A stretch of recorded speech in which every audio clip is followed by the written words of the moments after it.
Okay, so today at the good hello everyone ខ្ញុំនឹង present ជាភាសាខ្មែរទេណាហើយ topic របស់ខ្ញុំគឺតាក់ទងនឹង hardening magnetic router ហើយសង្ឃឹមថាអ្នកទាំងអស់គ្នាហូបអាហារថ្ងៃត្រង់បានឆ្ងាញ់ទាំងអស់គ្នាណាហើយអត់ងុយគេងបន្ទាប់ពីអាហារថ្ងៃត្រង់ហើយអញ្ចឹងយើងដឹងថា magnetic router របស់យើងគឺអាចធ្វើបានច្រើនមែនតើ feature វាប្រើបានច្រើនហើយបន្ទាប់ពីការប្រើប្រាស់ហ្នឹងយើងទៅត្រូវដឹងថាតើវាអាចធ្វើអីខ្លះតាក់ទងនឹងការ protect នៅ router ខ្លួនឯងតាក់ទងនឹងការ protect នៅ customer របស់យើងឬក៏ protect នៅ server របស់យើងមុននឹងចូលខ្ញុំសូមអនុញ្ញាតក្នុងការណែនាំអំពីមជ្ឈមណ្ឌលព័ត៌មានជាភ្នំពេញយើងហៅកាត់ថា PPIC ជាមជ្ឈមណ្ឌលមួយដែលបង្កើតឡើងនៅឆ្នាំ2013ហើយយើងចាប់ដើម training របស់យើងនៅ2014ហើយយើងមាន partner ដូចជា Microtech Academy Cisco Networking Academy ហើយយើងមាន partner តាក់ទងនៅខាង Test Center មាន Pearson View ហើយនិង Prometric ហើយឈ្មោះរបស់ខ្ញុំរតសាពេជ្រឬក៏អ្នកខ្លះគាត់ហៅខ្ញុំថា Peter ដោយសារពេលខ្លះយើងធ្វើការមួយគ្នាជាមួយបរទេសដើម្បីងាយស្រួលអញ្ចឹងគាត់ដាក់ឈ្មោះឲ្យខ្ញុំទៅ Peter ដើម្បីងាយស្រួលក្នុងការហៅហើយខ្ញុំចាប់ផ្ដើមប្រើប្រាស់ Microtech នៅឆ្នាំ2008ពេលហ្នឹងគឺខ្ញុំចាប់ផ្ដើមប្រើដំបូងcertify MTCNA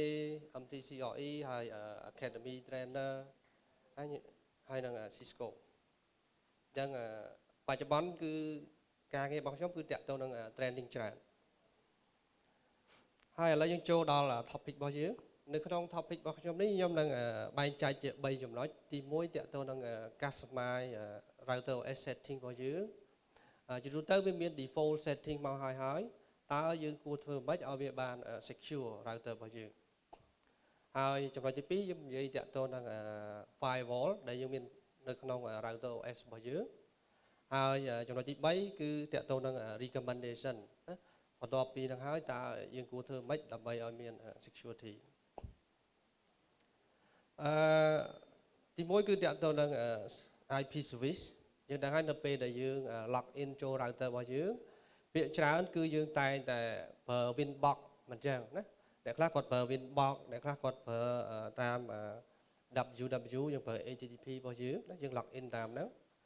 អញ្ចឹង service មួយចំនួនគឺវាមាន enable ដោយ default អញ្ចឹងយើងគួរតែ disable នៅ service ណាដែលយើងអត់បានប្រើយើងអាច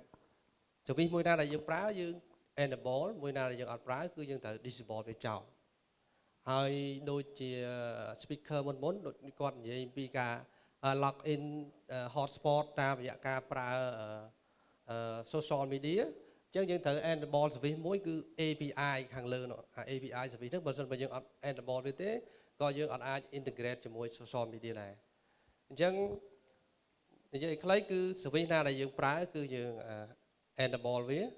ឬក៏យើងផ្លាស់ប្ដូរ port ណាអញ្ចឹងវាមាន default port របស់វាដូច port Winbox port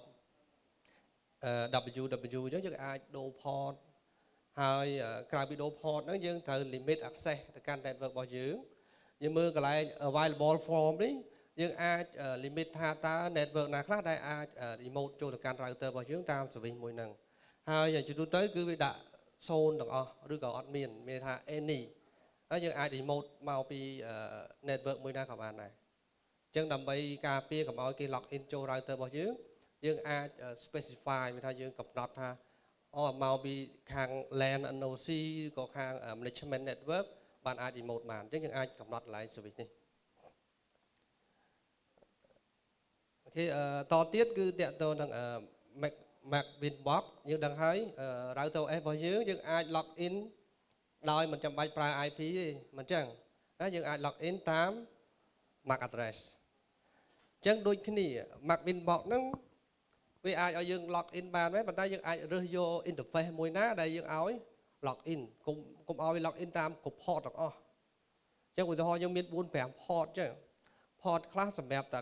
customer ឬក៏ guest network ទេយើងអាច disable នឹងចោលទៅកុំឲ្យគេ log in ចូល port ណាដែល connect ជាមួយនឹង LAN របស់យើងឬក៏ management network របស់យើង យើងឲ្យអនុញ្ញាត login តាមរយៈ MAC address ហើយនៅក្នុងនេះយើងអាច disable តាក់ទងនឹងMAC telnet ឬក៏ ping តាមរយៈ MAC address បានដែរនៅក្នុងMAC server របស់យើងនេះអញ្ចឹងបន្ទាប់ពីយើង limit access តាមរយៈ IP ដែលអាច remote ហើយយើង limit interface ដែលអាច remote ទៅ router របស់យើងតាមរយៈ MAC address ពីព្រោះពេលខ្លះយើងអត់មាន IP យើងអាចត្រូវឬក៏ firewall rule របស់យើងធ្វើច្រឡំទៅ block ខ្លួនឯងយើងអាច remote ចូល router របស់យើងអញ្ចឹងយើងអាច remote តាមរយៈ MAC address ហើយចំណុចមួយទៀតគឺតាក់ទងនឹង Roamon អញ្ចឹងអានេះជា feature ថ្មីមួយដែរនៅក្នុង Microtik អញ្ចឹងនេះគឺវាអនុញ្ញាតឲ្យយើង remote បានដូចគ្នាតាមរយៈ layer 2ខ្ញុំមានសំណួរមួយសួរឲ្យយើងថានៅពេលដែលយើងមាន router មួយឧទាហរណ៍យើងមាន router Microtik មួយយើងដាក់ public IP បន្ទាប់មកទៀតយើងមាន router Microtik ច្រើនទៀតដែលស្ថិតនៅខាងក្រោម router ដែលជា public IP ហ្នឹងតើយើង remote ពីខាងក្រៅទៅ router ខាងក្នុងតាមវិធីណា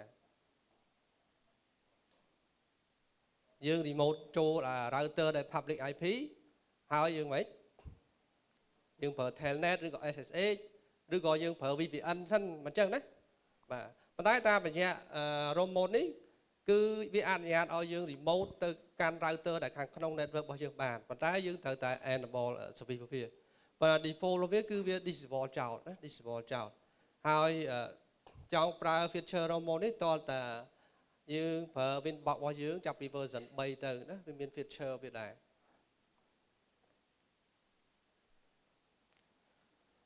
login credential តាក់ទងនឹង user account ដែលយើងប្រើសម្រាប់ login ចូល router របស់យើងដឹងគ្រប់គ្នាថាអ្វីដែលមក default គឺវាមិនល្អទេដូចជា username admin password blank អត់មាន password ទេមិនអញ្ចឹងអ្នកណាគេក៏ដឹងដែរណា username admin password អត់មានអញ្ចឹងដើម្បីឲ្យ router របស់យើងមាន secure យើងអាច rename វាបាន rename admin account នោះទៅជាឈ្មោះអីផ្សេងហើយយើងមានpolicy password របស់យើងឲ្យវា strong ទៅណា password យ៉ាងតិចមាន8តួអក្សរមានអក្សរតូចអក្សរធំមាន special character អញ្ចឹងទៅហើយនៅក្នុង account នោះយើងអាច set permission អីខ្លះមាន read មាន write មាន full អីចឹងទៅយ៉ាងហ្នឹងយើងអាចបង្កើតនៅ backup account មួយណា backup account មួយដើម្បីប្រើនៅពេលណាពេលខ្លះយើងភ្លេច username ឬក៏យើងភ្លេច password ខ្លួនឯងណា rename ចុះ rename ឡើងភ្លេចខ្លួនឯងអញ្ចឹងយើងអាចបង្កើត backup user មួយដើម្បី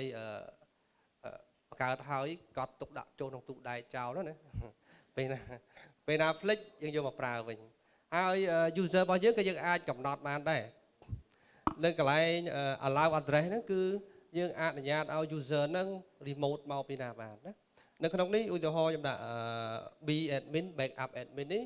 ខ្ញុំ allow មកពី 127.0.0.1 នេះមានថា allow ពី local អញ្ចឹងនៅពេលដែល router របស់យើងមាន serial port ណាអញ្ចឹង user ហ្នឹងប្រើបាននៅពេលដែលយើង connect វាតាមរយៈ console ទេណាបានប្រើបានអញ្ចឹងនេះក្នុងករណីយើងប្រើសម្រាប់ backup user របស់យើងហើយ router យើងមាន interface ច្រើនខ្ញុំជឿថា Microtik router របស់យើងយ៉ាងហោចណាស់ក៏មាន 3 4 ណា router ខ្លះមានដល់10 interface អញ្ចឹងដើម្បី security យើងគួរតែ disable port ណាដែលយើងអត់ប្រើគឺ disable វាចោលដែរណា disable ចោល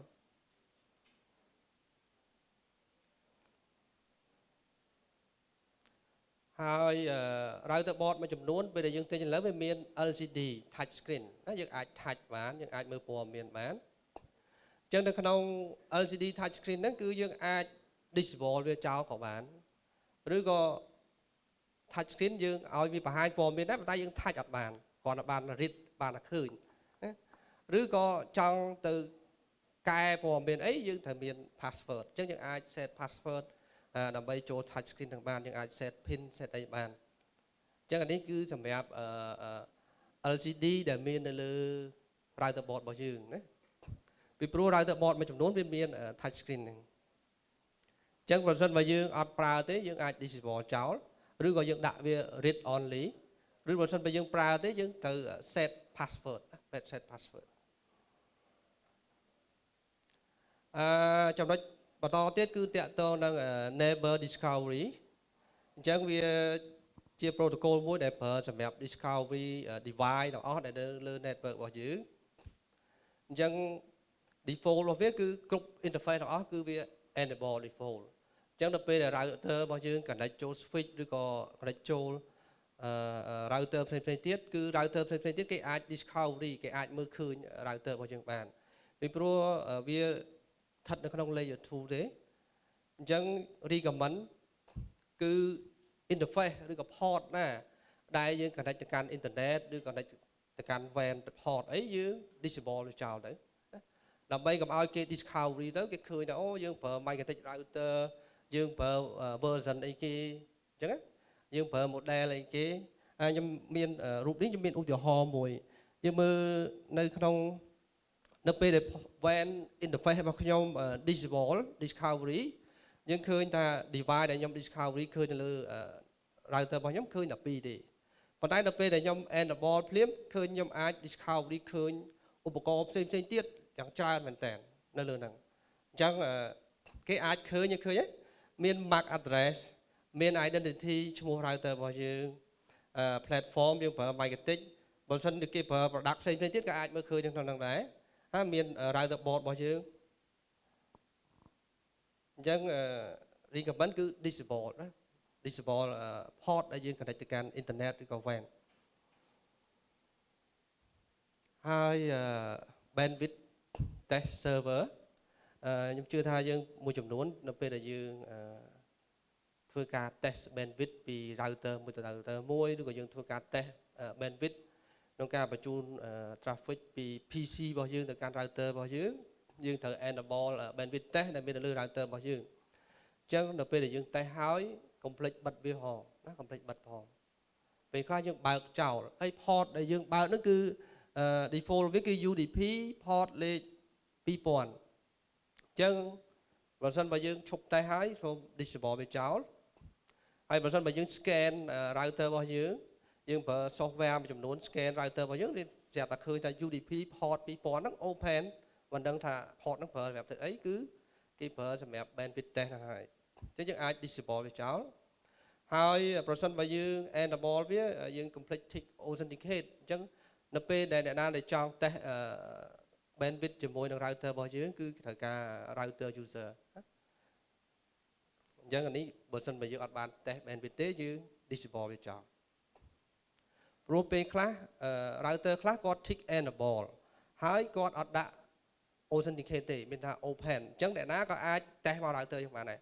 អញ្ចឹងខ្ញុំអាចប្រើម៉ាស៊ីនរបស់ខ្ញុំប្រើ software test ទៅធ្វើឲ្យ router យើងគាំងបានដោយសារ bandwidth test ហ្នឹងវាព្យាយាម upload download ទៅកាន់ router របស់យើងអញ្ចឹងពេលខ្លះវាអាចធ្វើឲ្យ router របស់យើងគាំងដោយសារមានអ្នកផ្សេងគាត់មក test ជាមួយ router របស់យើងដោយសារយើងអត់បាន disable វាចោលហើយមួយទៀតតើតើនឹងម៉ោងដែលមាននៅលើ router របស់យើងខ្ញុំជឿថា router board មួយចំនួននៅពេលដែលដាច់ភ្លើងទៅម៉េចវា load មកវាឃើញឆ្នាំ1970ឬក៏79អញ្ចឹងម៉ោងវាដើរអត់ត្រូវអញ្ចឹងយើងត្រូវធ្វើម៉េច set ម៉ោងវាត្រូវគឺយើងប្រើជាមួយនឹង NTP ហើយយើងអាច search NTP server នៅស្រុកខ្មែរយើងមានយើង search ទៅ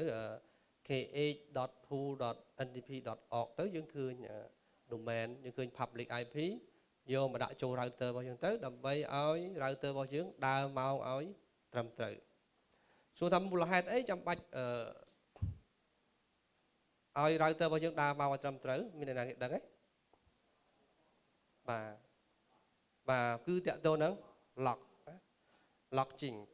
បាទនេះតាមត្រូវណាអញ្ចឹង locking របស់យើងនៅពេលដែលមានអ្វីកើតឡើងមួយនៅលើ router របស់យើង router របស់យើងតែងតែ generate នៅ lock message ដើម្បី alert ប្រាប់យើងអញ្ចឹងនៅពេលដែល lock នោះវាមានម៉ោងវាមានថ្ងៃវាមានពេលវេលាប្រាប់យើងហើយនៅក្នុង locking នេះយើងអាច set វាទៅកាន់ remote host មានថាយើងអាចមាន syslog server មួយអញ្ចឹងយើង send log message ដែលមាននៅលើ microtik router របស់យើងនៅពេលមានហេតុការណ៍កើតឡើងឲ្យ send ទៅ syslog server ដោយសារអីដោយសារយើងមិនមែនមានពេលមកអង្គុយ monitor នៅលើ log in ចូល router យើង24ម៉ោងទេមិនអញ្ចឹងយើងមាន syslog មួយសម្រាប់ចាប់ log message នៅមានបញ្ហាអីយើងអាចទៅឆែកនៅលើ syslog server របស់យើងហើយនៅកន្លែងនេះយើងអាច send log message ទៅកាន់ syslog បានដោយយើងរើសយក remote កន្លែង Thai remote នោះគឺយើង send message ដែលយើងមានហ្នឹងទៅកាន់ syslog server របស់យើង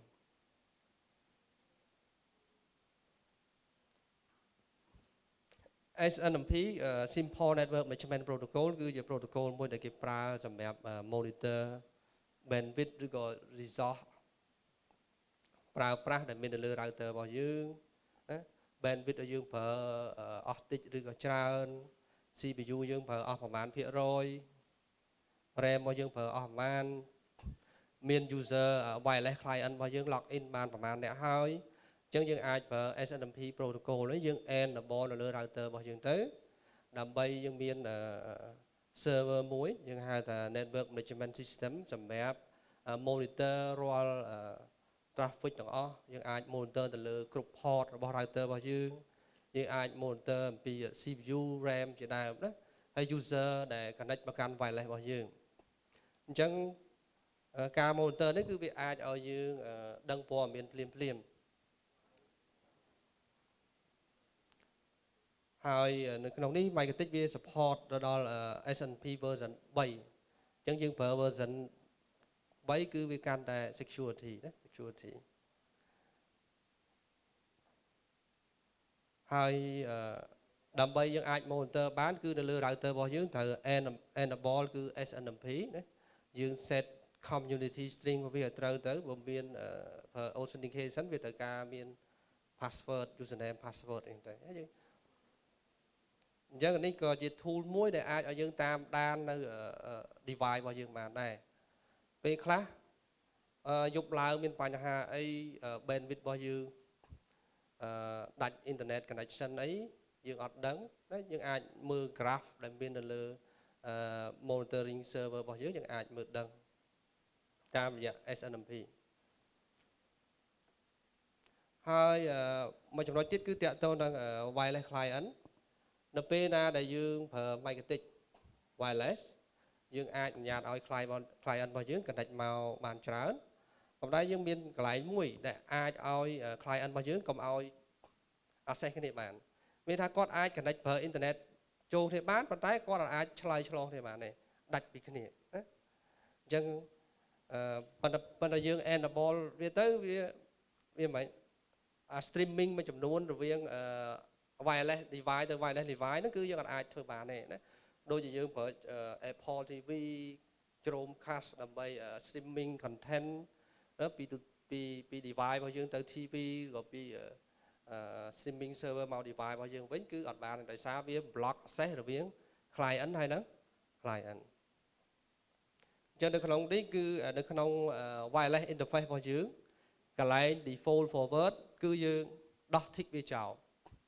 កាលណាយើងដោះ tick វាចោលគឺ wireless client របស់យើងគឺអត់អាច associate គ្នាយើងអត់អាច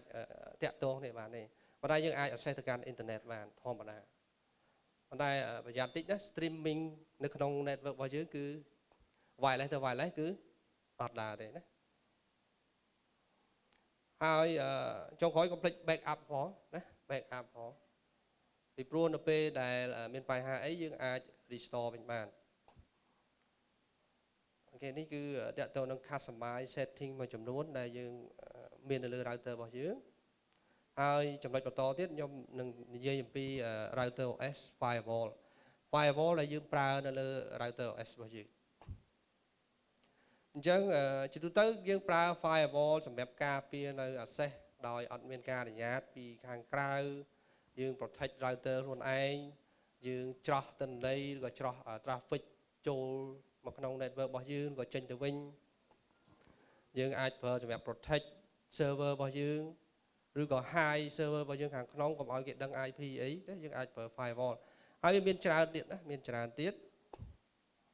អញ្ចឹងក៏លេខមើលតើ router OS firewall វាអាចធ្វើអីបានខ្លះ វា stateful packet inspection អញ្ចឹងពពួក stateful firewall យ៉ាងហ្នឹងហើយវា inspect រាល់ packet វាថារាល់ packet ដែលចេញចូលទាំងអស់គឺវាតាមដានទាំងអស់ហើយវាអាច detect រហូតដល់ layer 7វាអាច filter peer to peer protocol ដូចយើង download យើងប្រើ torrent យើងប្រើ e-donkey និយាយរួមឲ្យតែពពួក peer to peer គឺយើងអាច block វាបានហើយ firewall របស់ Microtik អាច classify យើងអាច filter តាមរយៈ source MAC address តាម IP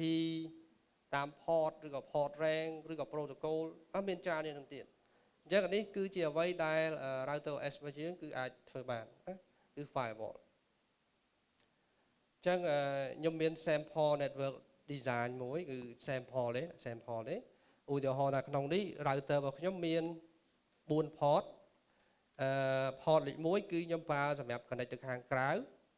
port លេខ2គឺខ្ញុំប្រើជាលក្ខណៈ DMZ សម្រាប់ដាក់ server របស់ខ្ញុំហើយ port លេខ3ឧទាហរណ៍ LAN របស់យើងសម្រាប់បុគ្គលិករបស់យើងហើយ port លេខ4យើងប្រើសម្រាប់ management អញ្ចឹង port លេខ4នេះគឺសម្រាប់ remote ទៅកាន់ router អញ្ចឹងយើងមាន network ដោយបង្ហាញអញ្ចឹងហើយក្នុងករណីដែល router របស់យើងអត់មាន port គ្រប់គ្រាន់ទេយើងអាចប្រើ VLAN បានដូចជាអីដូចជាសម្រាប់ DMZ LAN ឬក៏ management អីយើងអាចប្រើជា VLAN បានណាប្រសិនបើយើងអត់មាន port គ្រប់គ្រាន់ទេហើយប្រសិនបើយើងមាន server ច្រើនទៀតយើងអាចប្រើ VLAN ទៅមួយ server មួយ VLAN មួយ server មួយ VLAN ណាដើម្បីបំបែក segment វាឲ្យខុសៗគ្នាអញ្ចឹងយើងក៏លេខមើល diagram នេះណាយើងមានអ៊ីនធឺណិត ISP ហើយចូល Microtik router OS របស់យើងហើយយើងមាន LAN របស់យើងលក្ខណៈបែបនេះណាយើងមាន4 port port ទី1 connect ទៅកាន់អ៊ីនធឺណិត port ទី2សម្រាប់ server port ទី3សម្រាប់ LAN បុគ្គលិកយើងខាងក្នុងហើយ port ទី4 management សម្រាប់ remote router របស់យើងឥឡូវយើងមើលការ access ពីអ៊ីនធឺណិតទៅកាន់ DMZ zone ឬក៏យើងហៅថា access ទៅកាន់ server ជាទូទៅការ access បែបនេះគឺយើងត្រូវអនុញ្ញាតឲ្យវា access ទៅណាពីព្រោះ server របស់យើងត្រូវតែអនុញ្ញាតឲ្យគេ access មកពីខាងក្រៅមិនអញ្ចឹងណាពីព្រោះយើងអាចធ្វើ port forwarding ឬក៏មិនអានឹងជារឿងរបស់យើងគាត់ថាលក្ខខណ្ឌដើម្បី access server របស់យើងត្រូវតែអនុញ្ញាតអញ្ចឹងពីអ៊ីនធឺណិតទៅកាន់ DMZ LAN របស់យើងគឺអាច access ទៅបានសម្រាប់ពីអ៊ីនធឺណិតទៅកាន់ LAN ឬក៏ management របស់យើងគឺអត់បានទេ access direct គឺអត់បានទេដាច់ខាតគឺត្រូវតែ block ណា block ប៉ុន្តែនៅពេលដែលមានការ send request ពីខាងក្នុង LAN របស់យើងឬក៏ពីខាង management LAN របស់យើងចេញទៅក្រៅអញ្ចឹង traffic ដែលត្រឡប់ចូលវិញគឺចូលបានណាអញ្ចឹងអានេះជា basic firewall rule របស់យើងហើយតកតង management គឺដោយ slide ពីមុនបានបង្ហាញគឺយើងមាន network មួយសម្រាប់ remote ទៅកាន់ router របស់យើងអញ្ចឹងdevice ទាំងអស់ឡាដែលស្ថិតនៅក្នុង management network គឺយើងឲ្យអនុញ្ញាត remote ទៅកាន់ router របស់យើងសម្រាប់តែ network ផ្សេងគឺអត់បានទេណាអញ្ចឹងយើងជាអ្នក design ខ្លួនឯងយើងគិតថា network មួយណាអ្នកខ្លះយើងប្រើ management VLAN អ្នកខ្លះគាត់ប្រើថា NOC អញ្ចឹងទៅឥឡូវយើងមើល protect router របស់យើងអញ្ចឹងយើង filter តែ connection ណាដែលថ្មីទេដើម្បីកាត់បន្ថយ load របស់ router របស់យើងអញ្ចឹង connection ណាដែលបានភ្ជាប់ហើយឬក៏យើងហៅថា establish ឬក៏ related connection គឺយើងមិនបាច់ filter ទេយើង filter តែថ្មីហើយយើងអាចបង្កើត address list មួយយើងបង្កើត address list សម្រាប់ IP របស់យើងដែលអនុញ្ញាត access ទៅកាន់ router របស់យើងឧទាហរណ៍ក្នុងនេះខ្ញុំដាក់ថា management network អញ្ចឹង IP នេះគឺអាច remote ចូលទៅកាន់ router របស់យើងបានហើយសម្រាប់ ICMP យើងអាច enable optional ណាយើងឲ្យគេ ping មក router យើងឬក៏មិនឲ្យអាហ្នឹងគឺអាស្រ័យទៅលើ policy របស់ក្រុមហ៊ុនរបស់យើងហើយយើងមាន drop rule មួយនៅខាងក្រោមគេហើយយើងចង់ log message របស់យើងប្រសិនបើយើងចង់ log គឺយើង log យើងដាក់ yes ទៅអញ្ចឹងវានឹងបង្ហាញ log message នៅលើ console របស់យើងហើយយើងអាច send log ទៅកាន់ syslog server របស់យើងបានព្រោះថានៅពេលដែលយើង send log message ច្រើនពេក router របស់យើងក៏ប្រើ performance អស់ច្រើនដែរណាព្រោះវាប្រើ RAM resource ហើយគឺប្រើ RAM ច្រើនដោយសារ lock message ចេញមកច្រើនពេកអញ្ចឹងយើងបង្ហាញ lock ណាដែលយើងចង់បានហើយណាកុំប្រើទាំងអស់នេះជា sample មួយណាដើម្បី protect the router គឺយើងមាន rule ទី1គឺ input ចូលទៅ router របស់យើងណាយើងដឹងហើយ chain input គឺ destination របស់វាគឺទៅកាន់ router របស់យើងរាល់ connection ណាដែលបានបង្កើតហើយឬក៏ connection ណាដែលមានតំណែងគឺវា accept បន្តមកទៀត input មកពីខាង management network គឺ accept ដូចគ្នាពីព្រោះ management network គឺសម្រាប់ remote ចូល router ហើយខាងក្រោមគឺតទៅនឹង ICMP ប្រសិនបើយើងអនុញ្ញាតឲ្យគេ ping មក router របស់យើងហើយយើង accept ហើយយើងអាចមាន rule នៅខាងក្រោមនឹងបន្តទៀតណាប្រសិនបើយើងមាន rule ប៉ុន្តែ complete ខាងក្រោមគេទៀតគឺត្រូវមាន drop rule drop ខាងក្រោមគេនេះគឺ drop everything បន្ទាប់ពី rule យើងខាងលើហើយខាងក្រោមនោះគឺ drop ទាំងអស់អញ្ចឹងបន្តមកទៀតយើងអាចបង្កើត address list របស់យើងដើម្បីតំណាងឲ្យ management network របស់យើងអញ្ចឹងនៅក្នុងនេះខ្ញុំបង្កើត network 192.168.30.0/24 នេះគឺសម្រាប់ management network ដែលយើងប្រើសម្រាប់ remote ទៅកាន់ router របស់យើងអញ្ចឹង IP ទាំង line ណាដែលខុសពីក្នុង network ហ្នឹងគឺអត់អាច remote ទៅកាន់ router របស់យើងបានទេហើយតទៅទៀតយើង protect inside network របស់យើងអញ្ចឹងនៅក្នុង network របស់យើងយើងអាចមាន LAN ច្រើនណាមាន DMZ មាន LAN មាន management យើងអាច enable establish ឬក៏ related packet របស់យើង add វាចូលទៅក្នុង fast track ទៅដើម្បីឲ្យ router របស់យើងធ្វើការបានលឿនអញ្ចឹងវាអត់ចាំបាច់ check ឆ្លងកាត់ firewall rule ទេនៅពេលណា connection ដែលវាបានបង្កើតរួចហើយយើង drop packet ដែលអត់ទាន់បាន NAT ចូលមកកាន់ router របស់យើងអញ្ចឹងយើងអាច drop ហើយក្នុងករណីនេះ port លេខ1របស់យើងគឺយើង connect ទៅកាន់ internet ហើយយើង drop packet ដែលចូលមកពី internet របស់យើងដែលមិនមែនជា public IP អញ្ចឹងយើងអាច drop ដែរនៅក្នុងនេះយើងត្រូវមាន IP ហើយយើងត្រូវបង្កើត list មួយដែលមិនមែនជា internet ដើម្បី filter វាដូចជាឧទាហរណ៍ដូចជា private IP របស់យើងដែលយើងប្រើក្នុង LAN ស្រាប់តែវាចូលមកពី port WAN វិញអញ្ចឹងយើងត្រូវ drop ក្នុងនេះហើយយើង drop packet ពី inside របស់យើងចេញទៅក្រៅប៉ុន្តែតែជាវាមិនមែនមកពី IP ដែលមាននៅក្នុង network របស់យើងដូចនៅក្នុងនេះខ្ញុំមានតែ3 network ទេ 192.168 10.0 20.0 30.0 អញ្ចឹងរាល់3 network ហ្នឹងដែលចេញពី router របស់ខ្ញុំចេញទៅគឺ accept ហើយ IP ផ្សេងទៀតដែលចេញពី LAN របស់យើងខុសពីហ្នឹងគឺអត់ accept ទេអញ្ចឹងយើងអាចបង្កើត address list មួយសម្រាប់ inside network របស់យើងហើយនេះជា firewall rule ដើម្បី protect network របស់យើងកន្លែងនេះខ្ញុំ highlight chain របស់យើងដាក់ forward ណា forward ដោយសារវាត្រូវឆ្លងកាត់ពី port មួយទៅ port មួយហើយយើង add វាទៅកាន់ fast track connection នៅ rule ទី1បន្ទាប់មកទៀតយើង accept forward establish ហើយ related connection យើង drop forward នៅ invalid packet ដែលចូលមកកាន់ router របស់យើង drop packet ដែលចូលមកដែលអត់បាន NAT ជាទូទៅ packet ដែលចូលតាម WAN របស់យើងវាត្រូវ NAT សិនអញ្ចឹងបានចូលមកដល់ LAN របស់យើងខាងក្នុងអញ្ចឹងខ្លះដែលអត់បាន NAT គឺយើងត្រូវ drop ចោលហើយមួយទៀតយើង drop packet ដែលមកពីខាង internet ប៉ុន្តែវាមិនមែនជា public IP វាជា private IP ពេលខ្លះគេ spoof IP របស់យើងគេបដូរ IP ណាអញ្ចឹងយើង drop ដូចគ្នាហើយតកតទៅនឹង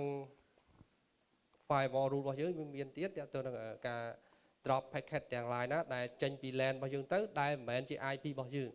អញ្ចឹងនៅក្នុង LAN របស់យើងមិនយើងមាន 10.0 20.0 30.0 អញ្ចឹងមានតែ IP ទាំង3 network ទេដែលចេញពី router របស់យើងគឺអាច forward ទៅបានគេហៅវាហ្នឹងគឺយើង drop ចោលដើម្បី security ហើយនៅក្នុងនេះគឺ ខ្ញុំបង្កើត address list មួយណាដាក់ not in internet អានេះគឺយើងអាច search ដូចជា RFC 1918អញ្ចឹងដូចជា private IP អញ្ចឹងណា IP ដែលយើងអត់ប្រើលើ internet មាន loopback មាន private IP មាន multicast មានអីនេះអញ្ចឹងយើងអាច modify ឲ្យទៅតាម requirement របស់យើងទៅនេះជា address list មួយដែលខ្ញុំបានបង្កើតសម្រាប់filter នៅពេលដែល IP ទាំងអស់ណាមកពីខាងក្រៅមកខ្ញុំត្រូវ drop ចោលហើយក្នុងករណីដែលយើងមាន server ឧទាហរណ៍យើងមាន DMZ ហើយយើងមាន web server មួយអញ្ចឹងមាន IP 192.168.10.10 អញ្ចឹងនេះជា web server របស់ខ្ញុំមួយអញ្ចឹងដើម្បីអនុញ្ញាតឲ្យគេពីខាងក្រៅ access ទៅកាន់ web server របស់យើងខាងក្នុងបានគឺយើងធ្វើម៉េចយើងមិនទៅប្រើ port forwarding ឧទាហរណ៍ហើយយើងប្រើ destination NAT ពី public IP របស់យើង port 80ហ្នឹងទៅកាន់ destination private IP server របស់យើងខាងក្នុង port 80ដូចគ្នាដែរខាងលើគឺយើងប្រើ destination NAT យើងហៅ port forwarding បន្តមកទៀតយើងនៅក្នុង firewall របស់យើង filter មួយដោយយើងប្រើ chain មួយ forward ដដែលប៉ុន្តែកន្លែង accent ខ្ញុំរើសយកចាំកន្លែងនេះខ្ញុំចង់ឲ្យយើងរៀនប្រើហ្នឹងព្រោះ accent ចាំហ្នឹងគឺយើងអាចបង្កើត chain មួយបានដើម្បីឲ្យ firewall rule របស់យើងហ្នឹងគឺ organize យើងអាចរៀបវាឲ្យមានតាមលំដាប់លំដោយហើយមួយទៀត performance របស់ router របស់យើងហ្នឹងគឺបានល្អហើយយើងអាច load ផ្លោះពីព្រោះ chain ចាំវាអាចផ្លោះឧទាហរណ៍យើងដឹងហើយ firewall rule របស់យើងនៅពេលដែលយើងមាន rule ច្រើនគឺវាត្រូវធ្វើការពីលើចុះមកក្រោមអញ្ចឹងនៅពេលដែលវាជួប chain មួយចាំភ្លាមវា load ទៅកន្លែងណាដែលយើងបាន set អញ្ចឹងនៅក្នុងនេះខ្ញុំបានបង្កើត chain មួយឈ្មោះ forward ហើយ accent ខ្ញុំចាំទៅរកអីគេគឺ target របស់ខ្ញុំគឺ web server ហើយខ្ញុំ add rule មួយដែល chain របស់ខ្ញុំដាក់ថា web server destination port របស់យើងហ្នឹងយើងអាច accept ឬក៏ drop អញ្ចឹងទៅអញ្ចឹងនេះវាធ្វើឲ្យ firewall rule របស់យើងហ្នឹងគឺ organize ណា organize ហើយវាចំណេញ resource ដោយសារអីដោយសារវាមិនចាំបាច់ត្រូវ filter ចាប់ពី rule ទី1ទី2ទី3ទី4ទី5រហូតដល់ rule ខាងក្រោមហ្នឹងទេពេលដែលវាជួបនឹងចាំហ្នឹងគឺវានឹង load ផ្លោះទៅណាហើយ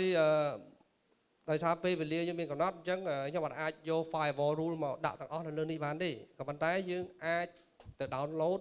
ឬក៏មើលបន្ថែមនៅក្នុង wiki របស់ Microtik ដែលមាននៅក្នុង link នេះស្រាប់យើងមាន protect sin flat ICMP port scan email spam ឬក៏យើង filter layer 7ឬក៏យើងការពារ DOS attack អីនៅលើ link នេះគឺមានទាំងអស់ set firewall rule ដែលយើងអាចយកមក apply នៅលើកន្លែងធ្វើការរបស់យើងបានអញ្ចឹង set rule ទាំងអស់ហើយចុងក្រោយតើតើនឹង recommend របស់ខ្ញុំគឺនិយាយរួមទៅ port ឬក៏ service ដែលយើងអត់ប្រើនៅលើ router របស់យើងគឺ disable វាចោលហើយយើងត្រូវមាន policy សម្រាប់ password របស់យើងក្រុមហ៊ុនមួយតែតែមាន policy អ្នកណាខ្លះមានសិទ្ធិ remote ចូល router remote មកពី network ណាខ្លះយើងមាន policy interface ណាខ្លះដែលយើងអត់ចាំបាច់ឲ្យវា discovery ទេទីពិសេស port ដែលយើង connect ទៅកាន់ WAN ឬក៏ internet អីគឺយើងត្រូវតែ disable វាចោលហើយយើងត្រូវ set NTP របស់យើងឲ្យត្រូវណាម៉ោងនៅលើ router របស់យើងឲ្យត្រូវយើង send log message ដែលមាននៅលើ router របស់យើងហ្នឹងទៅកាន់ syslog server ហើយយើងប្រើ SNMP protocol ដើម្បី monitor នៅ router របស់យើង monitor bandwidth monitor resource របស់ router របស់យើងហើយចំណុចសំខាន់មួយទៀតគឺទាក់ទងនឹងការ design network គឺយើងត្រូវបំបែក network របស់យើងទៅតាម LAN មួយកុំឲ្យមួយ network គឺរួមគ្នាទាំងអស់ណាយើងត្រូវបំបែកអញ្ចឹងបើសិនបើយើងមាន department ច្រើនយើងត្រូវតែបំបែកទៅតាម department មួយមាន server ច្រើនយើងអាចបង្កើត VLAN network ផ្សេងគ្នាទៅតាម LAN របស់ server មួយហើយដោយសារក្នុង firewall rule របស់ Microtik យើងអាច group IP ទាំងអស់ ច្រើនបញ្ចូលគ្នាមួយនៅក្នុង access list ហើយយើងអាច filter ចេញពី access list បានអញ្ចឹង recommend ឲ្យយើងទាំងអស់គ្នាប្រើ address list ណា address list គឺយើងអាច group នៅ IP network ឬក៏ rank នៅក្នុង address list មួយដែលយើងអាចយកមកប្រើនៅក្នុង firewall rule របស់យើងបានហើយតកតងនឹងការប្រើចាំ rule របស់យើង extend ចាំរបស់យើងគឺវាជួយឲ្យ firewall rule របស់យើង organize ប្រសិនបើយើងមាន server ច្រើនអីយើងអាចប្រើចាំនោះសម្រាប់ទៅ server ទី1ទី2ទី3អញ្ចឹងពេលដែលវាជួប server ទី1វា load ទៅ server ទី1វាអាច load ម្លង rule របស់យើងខាងក្រោមហើយជួប server ទី2វាអាច load ទៅ server ទី2អញ្ចឹងវាចំណេញ resource ហើយវា organize ទៀតហើយ firewall របស់ Microtik របស់យើងអាចប្រើសម្រាប់ protect router ខ្លួនឯង protect inside network របស់យើងហើយនិង server របស់យើងអូខេហើយតោះនេះគឺខ្ញុំយកចេញមកពី wiki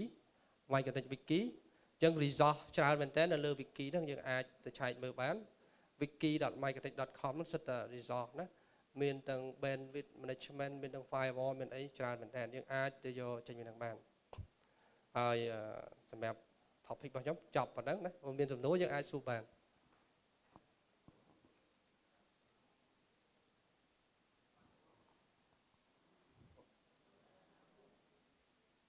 So no more questions.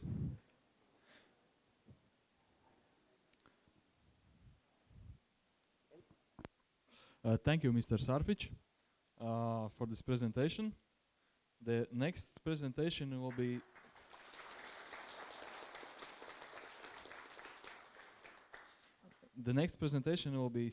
about site-to-site